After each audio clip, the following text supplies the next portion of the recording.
పులి మంత్రం. పూర్వం ఒక ఊరిలో సోమశర్మ అనే బ్రాహ్మణుడు ఉండేవాడు. అతనికి మనిషిని పులిగా మార్చే మంత్రం నేర్చుకోవాలని కుతూహలంగా ఉండేది. అయితే నేర్పేవాళ్ళు ఎక్కడా కనిపించలేదు. ఒక రోజున అదృష్టం పండి పక్క ఊరిలో మఠంలోకి ఒక సన్యాసి మకాన్ చేశాడని తెలిసింది. సోమశర్మ అతను భార్య మఠానికి పోయి సన్యాసిని భిక్షకు పిలిచి అనేక విధాలా గౌరవించారు.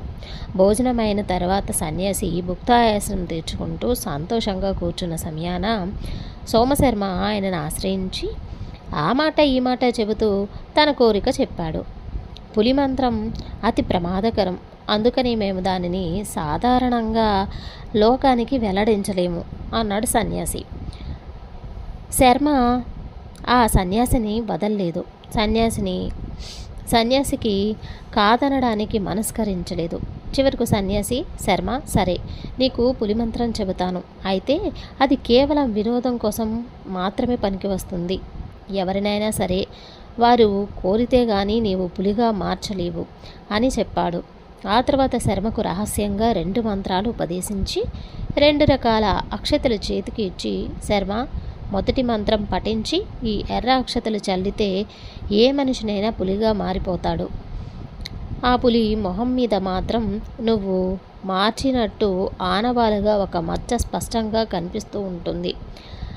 మీకు సరదా తీరగానే 2వ మంత్రం పఠించి పసుపు అక్షతలు పులి మొహం మీద ఆ మచ్చ పైన పడేటట్టుగా చల్లితే అది మళ్ళీ మామూలు మనిషిగా మారిపోతుంది. అయితే ఒక్క ముఖ్య విషయం జ్ఞాపకం పెట్టుకోవాలి సుమా, నీ మంత్రం వల్ల మనిషి పులిగా మారిపోయినప్పుడు దానికి మనుష్య జ్ఞానం ఉండదు, కనుక నువ్వు జాగ్రత్తగా ఉండాలి అని చెప్పి సన్యాసి తన దారిని తను వెళ్ళిపోయాడు. సన్యాసి వెళ్ళిపోగానే శర్మ భార్యతో ఈ సంగతి చెప్పాడు. అతడి భార్య అంతకు ముందెన్నడూ పులిని చూసి ఎరగదు. అందుచేత పులిని చూపించమని కూర్చుంది. శర్మకు కూడా మంత్రం పనిచేస్తుందో లేదో చూడాలని ఆత్రంగా ఉంది. అప్పుడు అతడు భార్యతో, చూడు, పులిగా మారుస్తానంటే ఏ మనిషి ఒప్పుకోడు. వాళ్ళ ఇష్టం లేనిదే నేను వాళ్ళను మార్చలేను. అందుకని నీకు ఈ మంత్రాలు నేర్పుతాను. నన్ను పులిగా మార్చు. నువ్వు చూడడం పూర్తి అయ్యి సరదా తీరగానే మళ్ళీ నన్ను మనిషిగా మార్చిద్దు గాని అంటూ భార్యకు మంత్రాలు 2 నేర్పించి ప్రయోగించే విధానం చెప్పి అక్షతల చేతికి ఇచ్చాడు. తీరా పులిలాగా మారిన తర్వాత తను భార్యకు ఎలాంటి హాని కలిగిస్తాడోనని ఆలోచించి ఆమెను అటక పైకి ఎక్కించాడు. తరువాత గది తలుపులన్నీ మూసివేసి తను అటక కిందికి వచ్చి తయారుగా కూర్చున్నాడు. అతని భార్య కుతూహలం కొద్దీ మంత్రం పఠించి అక్షతలు చల్లి భర్తను పులిగా మార్చింది. శర్మ పులిగా మారిపోవడంతో భయంకరంగా గర్జిస్తూ బయటకు పోయే మార్గం లేక గది తలుపులు బద్దలు కొట్టన ఆరంభించాడు. పులిగా మారిన శర్మను చూసి అతని భార్య హడలిపోయింది. ఆ భయంతో ఆమె 2వ మంత్రం కాస్త మర్చిపోయింది. తన చేతిలో అక్షతలు 2-3 సార్లు మొహాన పడేటట్టు చల్లింది. కానీ ఏమీ లాభం లేకపోయింది. కొంతసేపటికి ఎలా అయితేనేం పులి తలుపు బద్ద కొట్టుకొని ఊరి పక్కన అడవిలోకి పారిపోయింది. పులి పారిపోయిన తర్వాత శర్మ భార్యకు కొంచెం మనసు స్థిమితపడి 2వ మంత్రం జ్ఞాపకం వచ్చింది. కానీ ఏం లాభం? తన తెలివి తక్కువ పనికి ఆమె చాలా విచారించి భర్తను గురించి బెంగ పెట్టుకుంది. 2 నెలలకు ఆమె తమ్ముడు అక్కడికి వచ్చాడు. వాడిని వెంట పెట్టుకుని ఆమె ధైర్యం చేసి తన భర్త కోసం అడవిలో వెతకసాగింది.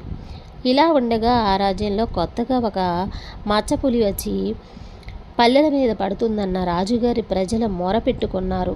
అప్పుడు రాజుగారు వాళ్లకు అభయమిచ్చి పులిని చంపడానికని పరివారంతో సహా అడవికి బయలుదేరాడు.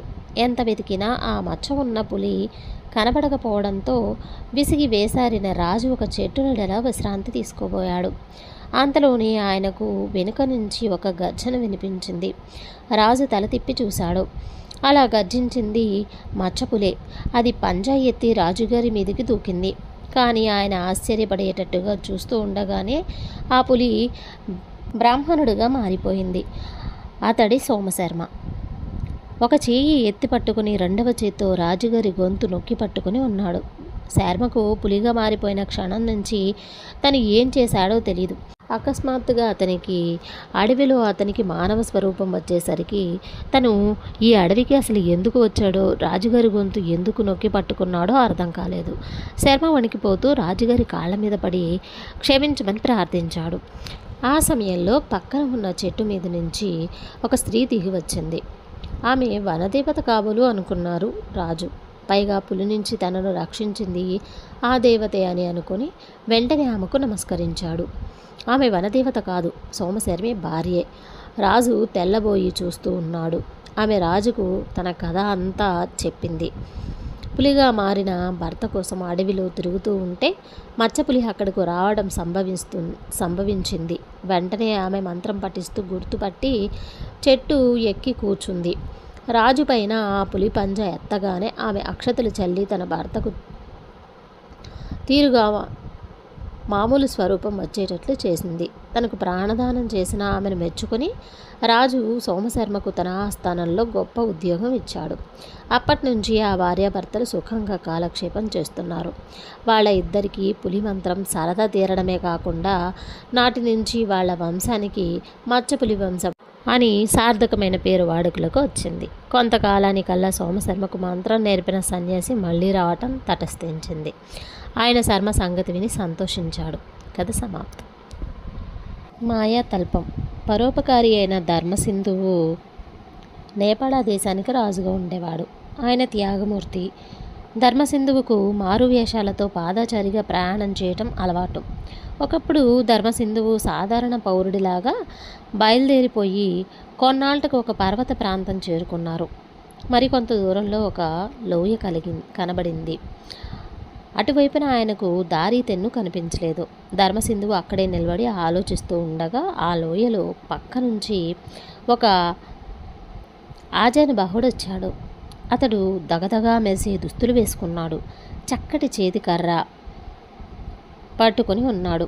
మంచి బలశాలి కూడాను. అందగాడు, పెద్ద మనిషిలా ఉన్నాడు. ఆ పెద్ద మనిషి సామాన్యుడి వేషంలో కనబడే ధర్మసింధువుకు ఎదురు వచ్చి, నాయనా, అలసిపోయినట్టున్నావే, ఎవరు నువ్వు, ఎక్కడి నుంచి వస్తున్నావు, ఎక్కడికి వెళ్ళాలి, రా, ఇలాగే పాపం వేళ కాని వేళ ఎంతోమంది ప్రయాణాలు చేస్తూ ఉంటారు. అటువంటి వారికి రాత్రిపూట బస ఇచ్చి సదుపాయాలు చేయకపోతే ఎలా నాయనా, నాతోరా అంటూ ఆప్యాయంగా పిలిచాడు. ధర్మసింధువు తన ప్రయాణాన్ని గురించి చెప్పేసరికి ఆ పెద్ద మనిషి, అయ్యో పాపం, దారి తప్పి చాలా దూరం వచ్చేశావు. ఈ సమయంలో కొండలు కోనలు దాటుకుపోవటం ఎవరి శక్యం? అయితే భయపడకు, నేనున్నాను కదా, నాతో పాటు భోజనం చేద్దు గాని, చిత్రమైన పక్కా చూపుతా, దాని మీద హాయిగా పడుకుందువు కానీ, నిద్రపోయి తెల్లవారుగానే వెళ్ళిపోవచ్చు అన్నాడు. అలా ఒక పెద్ద మనిషి ఎంతో అభిమానించి ఆతిథ్యం ఇస్తానంటే వద్దనడం భావ్యం కాదని ధర్మసింధువు ఆ పెద్ద మనిషి వెంట నడిచి వెళ్ళాడు. ఇద్దరూ కలిసి కొండ మీద నడిచి వెళుతూ ఉండగా దిగువ లోయలో ఒక సందడి వినిపించింది. ఆ సందడి చేస్తున్నది ఒకానొక వర్తకుల గుంపు. వాళ్ళు గాడిదల పైన సరుకు మూటలు వేసుకొని వస్తున్నారు. ఇది చెవిన పడగానే పెద్ద మనిషి ఇప్పుడే వస్తానని ధర్మసింధువుతో చెప్పి వాళ్ళ వద్దకు వెళ్ళాడు. అయ్యో బాబుల్లారా, ఎటూగాని వేళ ఈ ప్రయాణం ఏమిటి? రండి, నాతో రండి. మా ఇంట్లో ఇంత కడుపు చల్ల చేసుకొని రాత్రికి విశ్రమించి తెల్లవారగానే లేచి మీ దారిని మీరు వెళుదురు గాని, ఇవాళ నిజంగా ఎంతటి సుదినం, ఎంత పుణ్యం, ఇంతమంది అతిథులను సేవించుకునే భాగ్యం నాకు కలిగింది అంటూ అభిమానంగా వర్తకులందరినీ పిలిచాడు. పెద్ద మనిషి ఆ వర్తకులతో మాట్లాడుతూ ఉన్న సమయంలో ధర్మసింధువుకు కొంత దూరంలో ఒక వృద్ధుడు కనిపించాడు.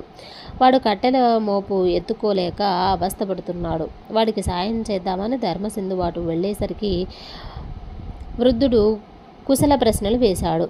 అందుకు ధర్మసింధువు తన సందర్భాలన్నీ వెల్లడించి తర్వాత, తాత, ఒక దయామయుడు కనిపించి ఈ రాత్రి ఇక్కడ ఉండిపోమ్మని నన్ను ఎంతో ఆప్యాయంగా కోరాడు అని చెప్పాడు.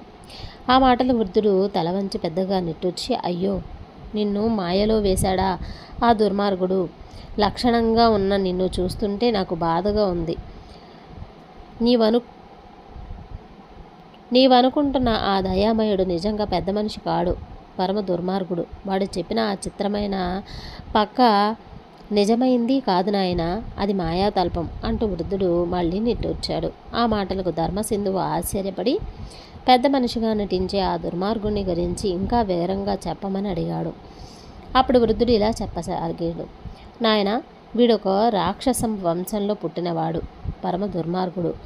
పేరు ధూర్తకేతు. ఇష్టం వచ్చినట్లుగా బంగారం తయారు చేయాలనే కాంక్షతో అసురశక్తి అనే ఒక దుష్టదేవతను చాలా కాలం ఉపాసించాడు. వాడి భక్తికి మెచ్చి అసురశక్తి ప్రత్యక్షమయ్యి, కేతు, నీ భక్తికి మెచ్చాను. నీ కోరిక నెరవేరాలంటే అదిగో ఆ మూలనున్న మంచం తీసుకో. దాని పేరు భల్లూక తల్పం. అది ఎలుకబంటి రోమాలతో తయారు చేయబడిన మహిమగల మంచం. ఆ మంచానికి సరిగా సరిపడే పొడవు గల నరుణ్ణి తెచ్చి నాకు బలి ఇచ్చిన రోజున నీ కోరిక తప్పక నెరవేరుతుందని చెప్పి మాయమైంది. ధూర్తకేతు సంతోషించి గుడిలోని ఆ తల్పం ఇక్కడికి తీసుకొచ్చాడు. ఈ భవనం నిర్మించాడు. లోయ దగ్గర కాచుకొని ఉండి వచ్చిపోయే బాటసారులకు ఆతిథ్యం ఇస్తానని పిలుపునిస్తాడు. తన తల్పాన్ని గురించి పొగుడుతూ అమాయకులైన ప్రయాణికులను ఆకర్షించి మోసగిస్తాడు. ఎంతకాలం నుంచో ప్రజలను తన భవనంలోకి లాక్కుంటూ తల్పం మీద పడుకున్న తర్వాత వాళ్ళ పొడవు ఎక్కువ అయితే తల్పానికి సరిపడేటట్టు కాళ్లకు కట్టుకట్టి పొట్టి చేయాలని చూస్తాడు. పొడవు సరిపోకపోతే నిర్దాక్షిణ్యంగా కాళ్ళు పట్టి సాగదీస్తాడు. ఈ యమయాతనలు భరించలేక జనం చస్తున్నారు. అయితే ఆ తల్పానికి సరిగా సరిపడిన పొడవు గల వాడిని నేనొక్కడే. వృద్ధుడి ఆ మాటలు విన్న ధర్మసింధువు, మరి తాత, నువ్వింకా బతికే ఉన్నావే, నిన్ను శక్తికి బలి ఇవ్వలేదా అని అడిగాడు. అందుకు ముసలివాడు ఇలా చెప్పసాగాడు. నాయన, కొంతకాలం క్రితట నీలాగే నేను ఈ దారిన ప్రయాణం చేయవలసి వచ్చింది. నన్ను ధూర్తకేతు ఎంతో ఆప్యాయంగా ఆహ్వానించి తన భవనంలోకి తీసుకుపోయాడు. దివ్యమైన భోజనం పెట్టించాడు. ఆ తల్పం చూపించి హాయిగా నిద్రించమని చెప్పి వెళ్ళిపోయాడు. మామూలుగా పడుకున్నాను. నా పొడవు ఆ తల్పం కన్నా సుమారు ఒక మూర ఎక్కువగా ఉంది. ఇదేదో చిత్రంగా ఉన్నదనిపించింది. ఎంతకు నిద్ర పట్టింది కాదు. అప్పుడు తలగడ తీసి కాళ్ల వైపు తల పెట్టుకొని కాళ్ళు చాచి పడుకునేసరికి నా పొడవు ఆ తల్పానికి పొడవుగా సరిపోయింది. తల్పంలో ఉండే మర్మం తెలిసిపోయింది. నిద్ర పట్టకపోయినప్పటికీ కళ్ళు మూసుకుని అలాగే పడుకున్నాను. ఒక రాత్రి వేళ ధూర్తకేతువు వచ్చి చూసేసరికి నేను తల్పానికి సరిగా హెచ్చు తగ్గులేమీ లేకుండా ఉండటం గమనించాడు. ఇంతకాలానికి తనకి ఇష్టదేవతకు తగిన మనిషి దొరికాడు కదా అని ఉప్పొంగిపోయాడు. నాటి నుంచి వాడు నన్ను ఎంతో దయగా చూస్తూ ఏ లోటు రాకుండా పోషిస్తూ వచ్చాడు. తర్వాత బలి వేయడానికి సుముహూర్తం పెట్టించాడు. ఆ సంగతి పరిచారకుల వల్ల నాకు ముందుగానే తెలిసింది. బలికి ముందటి రాత్రి అర్ధరాత్రి వేళ మళ్ళీ నా గదిలోకి వచ్చి ఒకసారి నన్ను వాడు చూశాడు. అప్పుడు కావాలని నేను అపసవ్యంగా పడుకొని ఉన్నాను. చూడగా నా కాళ్ళు తల్పానికి సుమారు మూరెడు పొడవు హెచ్చుగా కనిపించాయి. ఇది చూస్తూనే ధూర్తకేతు ఆశ్చర్యపోయాడు. వాడికి ఏమీ తట్టలేదు. గత రాత్రి తల్పానికి సరిగా ఉన్న మనిషి తెల్లవారేసరికి పెచ్చు పెరిగి ఉన్నాడేమిటి అనుకుని వెంటనే ఏమి చేయడానికి తోచకు వెళ్ళిపోయాడు. తల్పం అయితే ఆత్రం కొద్దీ తెచ్చాడే గాని ఆ దేవతను అడిగి దాని రహస్యం వాడు తెలుసుకోలేదు. ఆ దేవత వాడికి చెప్పనూ లేదు. ఇప్పుడు ఆశ్చర్యం కలిగి ఈ రహస్యం ఏమిటో నన్ను చెప్పమని కూర్చున్నాడు. నేను చెప్పలేదు. నన్ను నానా యాతనలు పెట్టాడు. నేను నా పట్టు వదలలేదు. లాభం లేక విసిగి వేసారి నన్నొక బానిసగా చేశాడు. రోజు వాడు తోడమని చెప్పినన్ని నీళ్లు తోడాలి, మోయమని చెప్పినన్ని కట్టెలు మోయాలి. నన్ను ఎన్ని విధాలా హింసించినా ఇప్పటి వరకు ఆ కీలకం నేను వాడికి వెల్లడించలేదు. ఇంతవరకు ఆ తల్పానికి సరిపడి శక్తి బలికి పనికి వచ్చే మనిషి మరొకడు దొరకనూ లేదు. ఇంతలో లోయలోని వర్తకుల గుంపును వెంట పెట్టుకుని ధూర్తకేతు వస్తున్నట్టు చప్పుడైంది. ఇది కనిపెట్టి ముసలివాడు ధర్మసింధువుకు ఒకే ఒక రహస్యం చెవిలో చెప్పాడు. సంతోషంతో సరే అన్నాడు ధర్మసింధువు. ఆ రోజున దొరికిన అతిథులందరిలో ధర్మసింధువే అందంగా పొందికగా కంటపట్టం వల్ల దివ్యమైన భోజనం పెట్టించి ముందుగా ధర్మసింధువుని మాయాతల్పం మీద పడుకోమన్నాడు ధూర్తకేతు. ధర్మసింధువు ఏమీ ఎరుగని అమాయకుడిలాగా ఇటువంటి తల్పం మీద పడుకోవటం తనకు కొత్త అయినట్టు నటించాడు.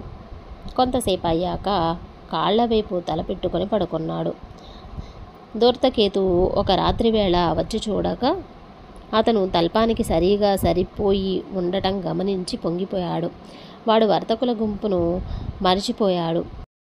నాటి నుంచి ధర్మసింధువును మంచి మాటలతో అక్కడి నుంచి కదలనివ్వలేదు, పోషిస్తూ వచ్చాడు. ఇన్నాళ్లకు తన దేవీ పలికి తగిన వాడు దొరికాడు కదా అన్న పట్టరాని సంతోషంతో ప్రపంచమే మరిచి సంచరించసాగాడు ధూర్తకేతు. ఈ లోపల ధర్మసింధువు ఎన్నోసార్లు ముసలివాడిని కలుసుకొని సలహా అడిగాడు. ఇద్దరు కూడగట్టుకొని ఒక నిర్ణయానికి వచ్చారు. ఆ నిర్ణయం ప్రకారం ఒక రోజున ధూర్తకేతుకు మంచి మాటలు చెప్పి వాడు కాళ్ల వైపు తలపెట్టుకొని తల్పం మీద నిద్రించేటట్టు ధర్మసింధువు యుక్తి చేశాడు. ధూర్తకేతు ఆ తల్పానికి సరిగా సరిపోయాడు. వాడు అధిగమించకుండా ఆదమరిచి నిద్రపోతున్నాడు.